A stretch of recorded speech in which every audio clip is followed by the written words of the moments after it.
Cogs is telling me we have sound now. Hello, stream. Welcome back, everyone. Hopefully, everybody will be able to hear Cox now. He insists he fixed the issue. Excellent. It sounds like it's working now, which is good. Okay, so Cox, before we jump into the next map, quickly, what were your thoughts on the first game? It was quite a good game, I thought. It was fairly straightforward, nothing particularly exciting happened, but it was fairly standard TVP. Yeah, I feel like nothing too exciting happened because Splinter managed to shut down all the aggressive attacks from the Terran very easily and then played quite defensively and then just went for one massive attack. Yeah. And 86 SCVs. Yeah, I think that might not have helped him. So the next map, like I said before the stream went offline, is going to be Polar Knight, and we will be seeing Nilewap, Imperial Zerg playing against Hazong, Oxford's Protoss. Cox, what do you know about this map when it comes to PvZ? I know it's very popular to all in. I'm not a fan of the map myself. Yeah, I mean, it's so hard for a Protoss to take a third base. I mean, the Zerg just gets a free concave, really. There's no chokes for you to exploit, and even the third base distances are quite close together, so that makes the Zerg even more potent in denying that third base. And in the top side of the map, we do have the orange Zerg, Nilewap, and at the bottom we do have the red Protoss, Hazong. Some friendly banter going down between the two players. So what are you expecting to see in this game? Well, for them to willingly put a Protoss on this map, that means he's probably going to 2-base all in. In fact, this probably means that he's comfortable with 2-base all in. Because if you preferred macro games, then you would obviously ask me to put on a much better map for macro Protoss.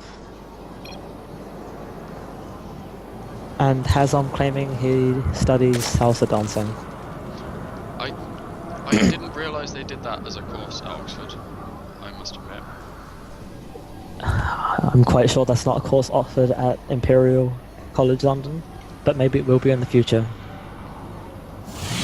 We can only hope. We can only hope. As well as Starcraft studies. That would be brilliant. Well, of course, but that's inevitable, I think. Yeah.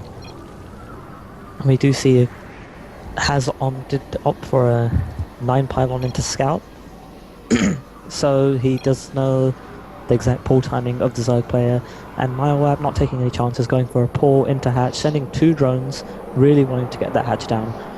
We have to see if Hazom decides to pylon block. And no, not confident in his micro to block that hatchery, instead opting to run away and letting Nilewap take quite an early base. Of course, Nilewap did. Yeah. Interesting, Nexus first on this map. It is quite a short map, so if all Nilewap needs to do is make 4 or 6 lings really early, and he can put on quite a bit of pressure. We'll see if... no, he wouldn't be able to force a cancel, but he would be able to sneak lings into the main possibly and harass the probes and cause a big annoyance. I agree, that would be incredibly annoying. But as the pull finishes, we do see the Queen starts before Ling, so it looks like Nilewap not wanting to put any pressure on, instead trying to play safe. In fact, he sees the Nexus first and he says, oh, Nexus first? Okay, I don't even need to make Lings, instead of opting to go pure drones, just making that Queen obviously for lava inject.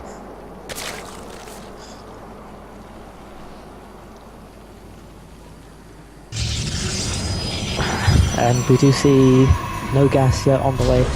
It'll be interesting to see whether Nilewap goes for the standard 3-hatch opening against Forge or opts for a quicker gas. And we do see the first pair of Zerglings are on the way at 4 minutes. I imagine he would go for the third hatch based on the fact that he is not taking Yeah, the third hatch does go down. And the probe, This is an sneaky interesting probe.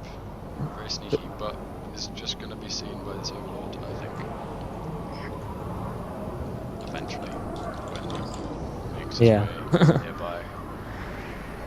So yeah, this sneaky probe kind of indicates he wants to put on some kind of warp gate pressure, and we do see Nihiwap does intercept the probe with his Lurglings. So Hazon might decide to cancel his warp gate attack plans and opt for maybe a different kind of aggressive build.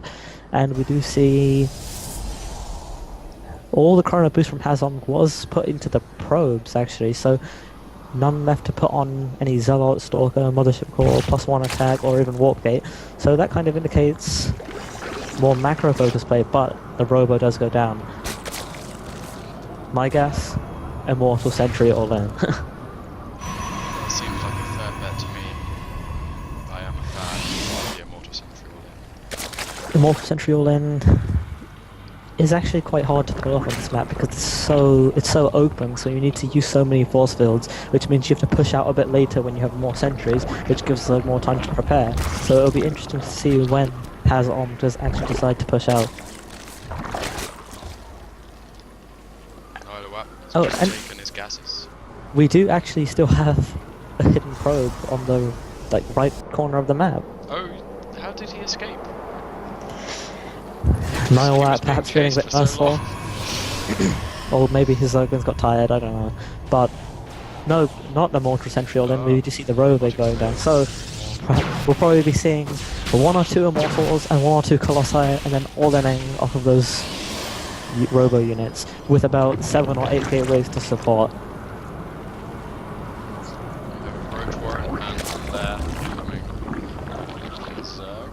Yep, quite standard play. In fact, that Roach Warren perhaps even a bit late.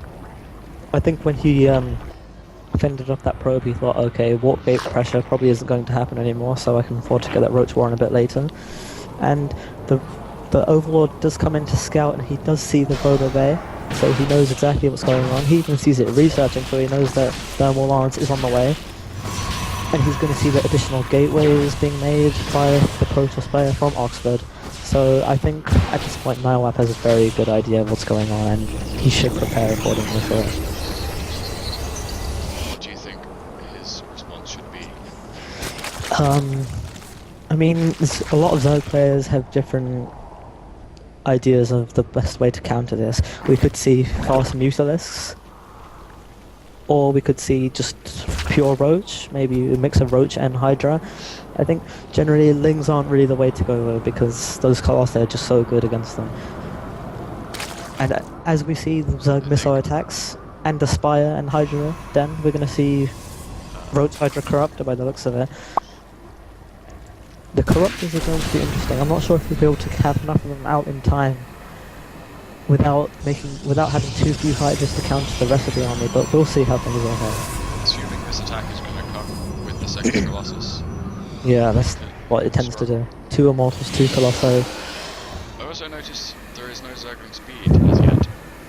Yeah, I think that's a fine move in this case, because Zerglings aren't very good against this attack. Yeah. But what does puzzle me is the 4th base going down from Nihiwap.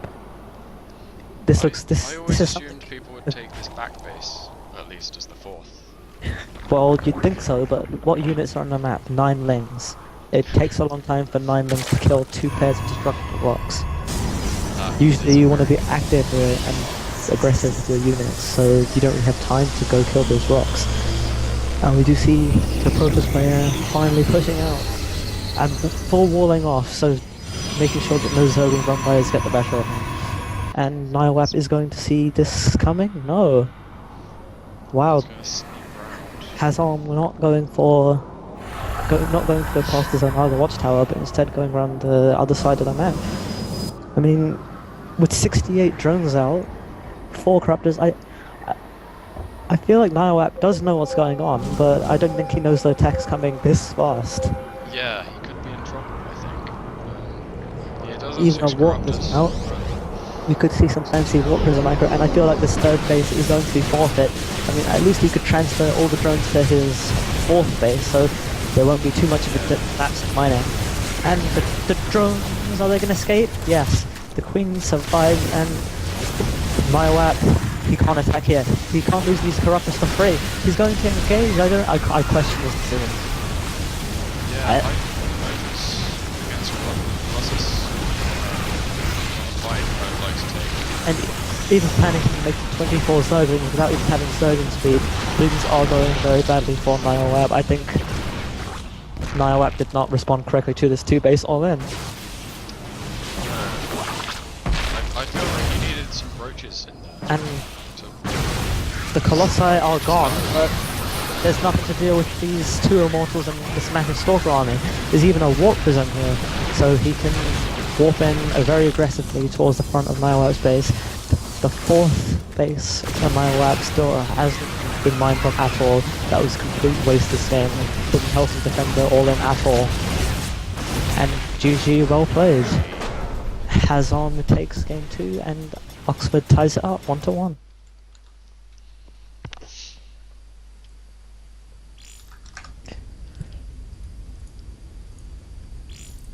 So, I mean, we predicted right, Polar Knight, Protoss, 2-base all-in, but Nyawap couldn't deal with the attack. No, it seemed like he was set up fairly nicely to handle it to start with. I mean, if As looking at the score summary, Nyawap did make 83 drones. Far too many if you're going to try and hold off a 2-base all-in, whereas Hazon only made 45. And the army value just was massively different for both players. And I mean, there wasn't even any spine crawlers or spore crawlers, no static defense to help. It looked like Nyawap probably thought that he was playing against an expansion build. Yeah, he seemed to prepare, or well, no, he seemed to act quite nicely, knowing he was going to be safe at the start, but then never. Perhaps some overconfidence. Yeah. Okay. And the next map is going to be Yonsu, and we will be having Imperial sending out Sparhawk, and Oxford sending out Nero. the Zerg player. Main protagonist of Devil May Cry 4.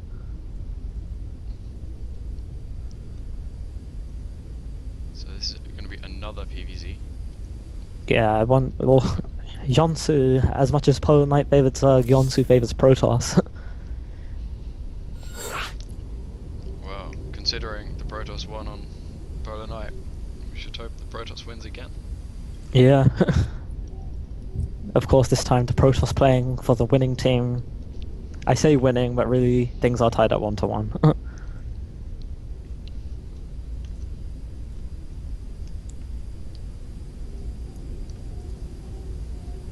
So, Cox, do you have any insight as to why this map is so good for Protoss against Zerg? I don't really know this map very well. There's lots of nice chokes actually, looking at it. There's 3 bases which you take and force them up ramps, which... Yeah, force field's very, very potent on this map. Complete opposite of Polar Knight.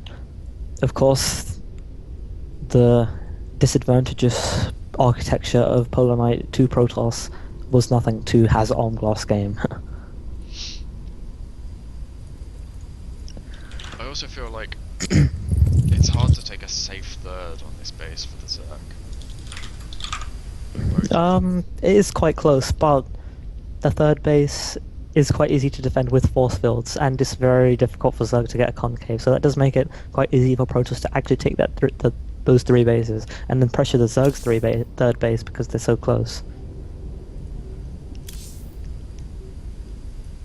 And the countdown has begun. Yonsu, Protoss versus Zerg, Imperial versus Oxford. Who will win? Stay tuned to find out.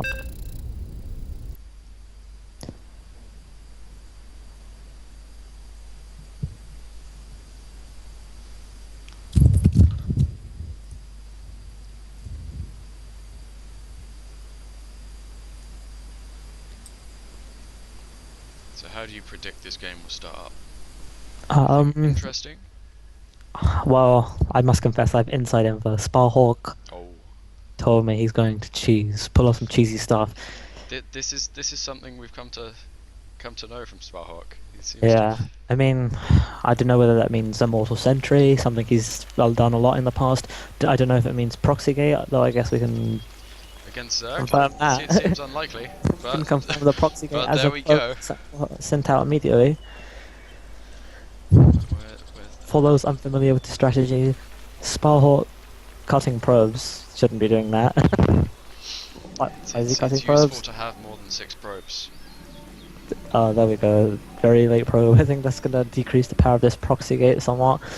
But as I was saying, Sparhawk played his teammate recently, Ruby Goal, Moonbaby, and did opt for a Proxygate to start the series and ended up winning with it. That was a rather excellent game, Yeah. considering how the rest of the games went. It was surprising how easily it seemed to work. Yeah, and we'll see if Sparhawk can replicate success in this game. The pylon does go down. The probe movement makes me think he's practiced this build a lot. Yes. It was very carefully pathed around the base. Very carefully. Making sure not to be in vision of any overlords. 10 gate. And then the second gate will also go down on 10. And oh my god, we see a drone going to take a hatchery first. That's exactly what Sparhawk wants. The spawning pool is going to be so delayed this game, and the Zealots are going to march in. At this point, Sparhawk has a big advantage. The only thing that Nero could do to save himself is to micro like Jaedong. Actually, Jaedong's not that good. Micro like Sulky. And Nero scouting for cannons, so behind his middle he's probably pretty happy. He's like, there's no cannons. His natural to be safe. Life is good, I'm safe, I got away with hatch first. And then bam, the first chrono does go down. Drone still... if we look at the rally for the drone, he was queued to see the Proxygate, but... Oh, he's good. Oh, is he? He's not going. Oh, he isn't going to see it, and Sparhawk's waiting for more than... Go. And even getting the drone. Nero, not happy with the way this game's going on. 15 seconds to go. He needs to micro like Sulky, or hope that Sparhawk micros like a monkey. Either would work. And decent micro from Nero, pulling back the weak drones. More Zealots on the way. But ultimately, those Zealots barely even taking any real damage, only losing their shields. And focusing the pull, a Spine Crawler goes down on the edge of the creep. And lots of Spine Crawlers going down. Not even going to make Zerglings, giving up the spawning pool. And how many workers actually died? Only 2. So 1 or 2, I think. there's a lot getting surrounded by broodlings, accepting his fate. He needs to protect these spine crawlers like he is, but he's going to take heavy drone losses in the process. Yeah, I question positioning of spine crawlers.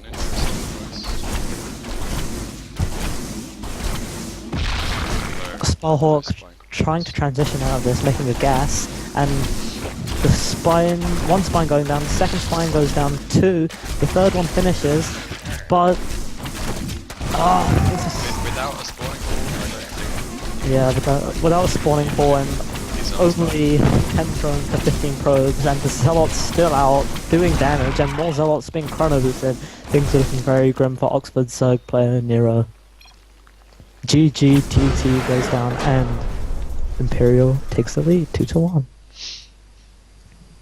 So, as expected, a cheese from Sparhawk.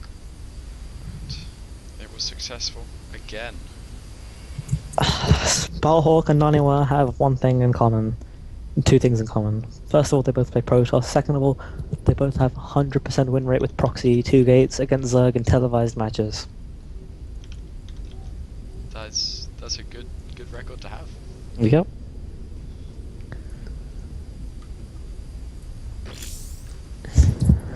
And as Imperial leads the series 2-1, the next map will be Derelict Watcher.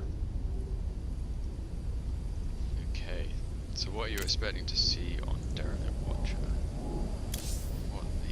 races do we have in this game? Oh, do we have? It's, Is Kiln playing random this time? I'm not quite sure Often what does race play he's going to random. play.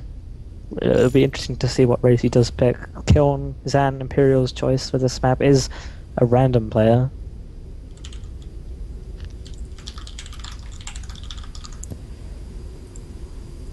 And it looks like... One sec. We do seem to be missing our player. I am currently messaging Zan, trying to get him to play.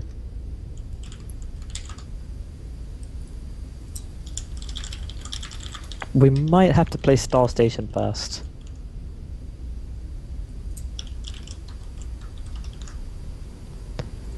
If we do end up playing on Star Station, we will have Moonbaby, a Zerg player, being sent out from Imperial.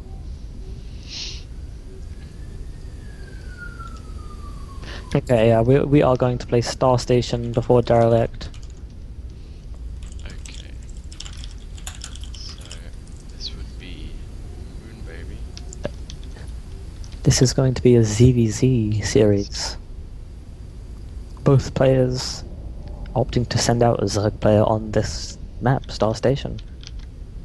Star Station, I think, is a good ZVP map, a decent ZVT map as well, so that could be why both people decided to send a Zerg player out. Oh, this is the new version of Star Station. I've not played this yet. Oh, did I pick the right map? Oh, okay. Yeah, Star Station TE. Of course. Wait, you okay? Yeah. Of course, Star Station recently got a revamp. Still doesn't make it any less favorable in Protoss against Zerg, but hey, what can you do?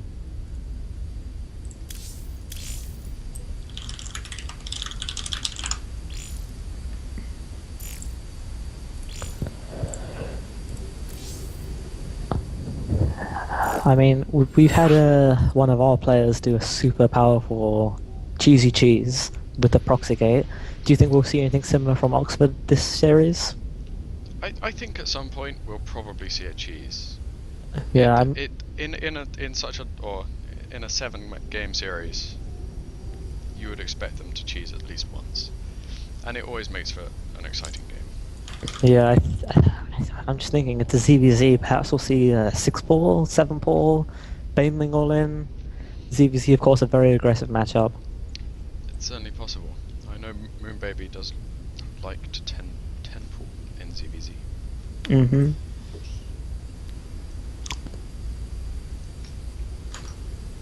And Star Station is probably a fairly difficult map to take a third base, so that also would lean towards heavy aggression in this series.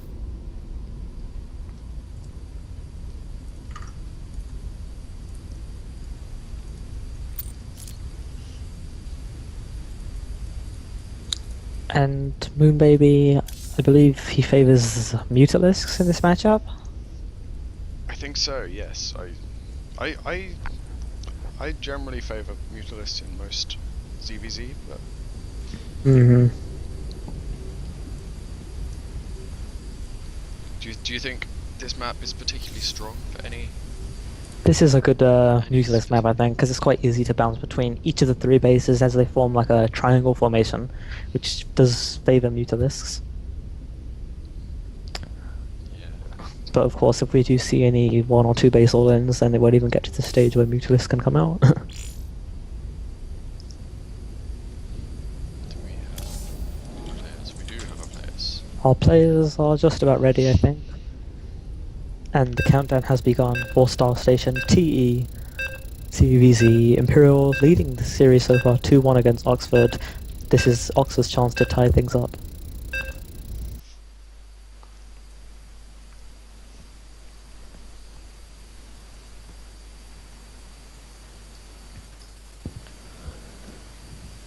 I'm going to have to say I have a gut feeling Despa's going to go for a very early pull this game.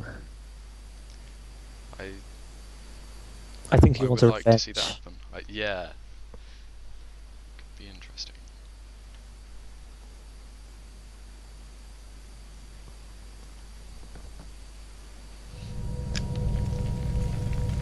And in the top left corner of the map, we do have the orange Zerg playing for Imperial, Moonbaby, and in the bottom right, the green Zerg playing for Oxford, Vesper.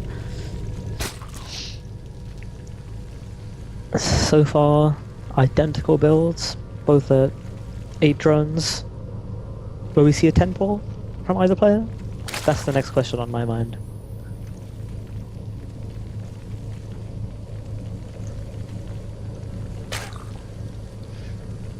Does not look like it. Oh, no. Wow, Vesper going for a very early drone scout. He's very paranoid of any cheesy shenanigans. He probably saw the Pussy clan before Moonbaby's name and thought, Pussy, wait, wasn't that the same clan as the previous guy? Yes, it was. So he might suspect that Pussy's a cheesy clan. And that would be a fair assumption to make. I don't know. I don't think Moonbaby is that cheesy. Sparhawk, though, he's a cheesy one.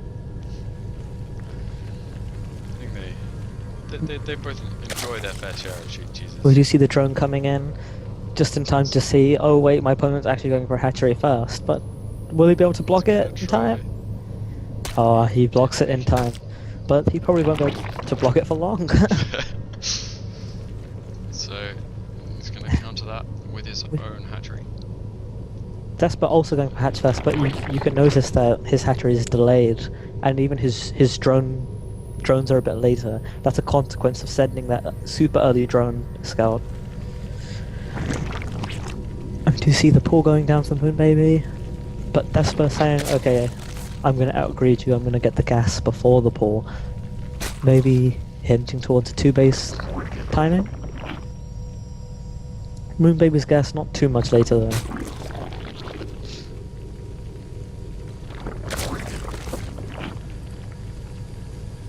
With the later pull, it seems unlikely there'd be any speedling aggression. Well, wouldn't be able to do much with speedling aggression. Well, I don't think there'll be any Zergling aggression before speed, but once speed kicks in, like, you can have a lot of Zergling, so that's something that could possibly happen this game. Both players mining gas. We can see that the Oxford Zerg does have about a 30 gas lead as a consequence of him getting the gas before the pull. Otherwise, things look quite even on both sides. The hatchery just now finishing for Vesper, but no mining being done at Moonbaby just yet, so not much of an economic difference between these two players. But speed does start a few seconds earlier. I mean, Vesper scouting so fast makes me think that he's confident in the long game, so I think that he's going to be wanting to take a 3rd base before his opponent, and I think he might even be expecting some kind of all-in. And Moonbaby playing quite safely, making a spine and a bailing nest.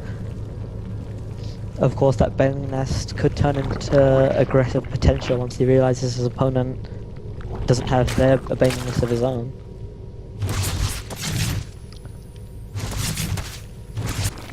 And if we look at the drone count, we can see Moonbaby is 2 or 3 drones behind so far. So there's a bailing nest coming out from Vesper as well. A fair bit later though. Yeah. But Moonbaby has quite a defensive stance, so that bailing nest would be done before Moonbaby gets aggressive if he opts to do that. And speed does kick in for Vesper. About 8 seconds away for Moonbaby, and while Moonbaby very paranoid, walling off with 2 Evo chambers. First, when we look at Vesper's base, we'll see if he has an Evo chamber down. No, he doesn't have an Evo chamber down. No Evos for Vesper. A spine going on for Vesper though. And now he goes for double Evo. No, still... okay. I mean... Vesper's about 3 drones ahead, just 1 now. Getting aggressive, just a lot of Zerglings on the way. I question this decision. He sees the Evo wall off, it's going to be very hard to break a wall made of 2 Evos, a spine, and a queen. And Moonbaby even putting down the roach line with double upgrades to follow up. And Desper also getting Overlord speed. yeah, that's very interesting. A little bit odd. Perhaps that could even be a mistake. I don't know how it would be useful in this scenario. No. And we do see the Banelings being morphed in. Quite interesting. Some of them are being morphed in quite far back. Usually you want to morph in quite close. They're spread all over the place, aren't they? And we do see that Overlord speed kicking in, the Overlord zooming past everything. And the Banelings are going to try and break this, targeting the spine but not killing it. Ooh. That's a lot of damage. Both players miscontrolled and end up losing a huge amount of Banelings. But Desper does break in. Roche is on the way for Moonbaby, but Moonbaby has been broken. There's a lot of Zerglings out. The Queen's gonna die. Desper behind this. Desper still has the drone lead, and that lead's gonna be extended even more as a decent bone detonation goes off. The Roaches aren't great enough in number to fend off these Zerglings, and Maybe it's gonna have 1-1 soon, but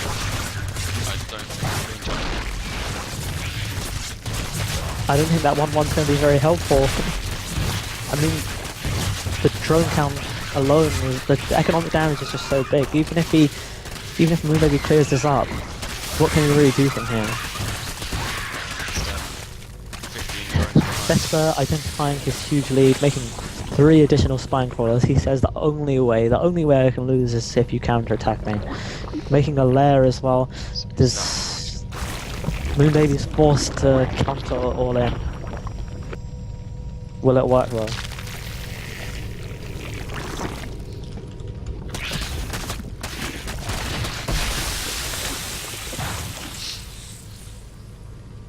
And Desper making a lot of banelings of his own. Spire to follow it up. Moonbaby, he's trying to play the catch-up game, making a lair, but the lair just starting while the Spire for Desper starting, so he's going to be very behind in any meter war. He has done a decent job of getting the drone count looking fairly similar again, but the army for Desper is just so much bigger, and of course that Fast Spire is going to be very important. Third base going down as well, so I think Moonbaby is going to struggle to win this game. I mean, he does have the upgrades, but what did they even complete? +1 attack didn't actually complete. Well, yeah, so +1 armor He has only. one upgrade. And the third base does go down for Desper, feeling confident. The Spire finishes, let's see how many Mutalisks. 5 in production straight away, and he has enough gas for about 4 more. And Moonbaby identifying there's no way I can catch up in the Mutalisk count, going for the Hydra Den, trying to counter the Mutalisks that he thinks are coming out from Desper.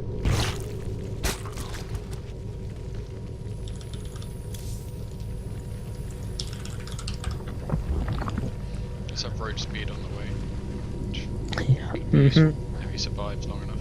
+1 air weapons coming down for Vesper, will help those Mutalisks, and the Mutalisks taking quite an interesting route. It looks like he wants to avoid any Overlords and make sure these Mutalisks come as a surprise to Moonbaby. Of course, if Moonbaby sees them early enough, he could have made spores, which do fantastically against Mutalisks. But there are some Hydras on the way, and by some I mean 1. 1 Hydra in production. And the Mutalisks, there's only 5 of them. With the 6 joining them, they're going to fly in. And I must say, Moonbaby isn't in an unwinnable position, even if he is very far behind. And Moonbaby throwing down 4 Spore Crawlers, 5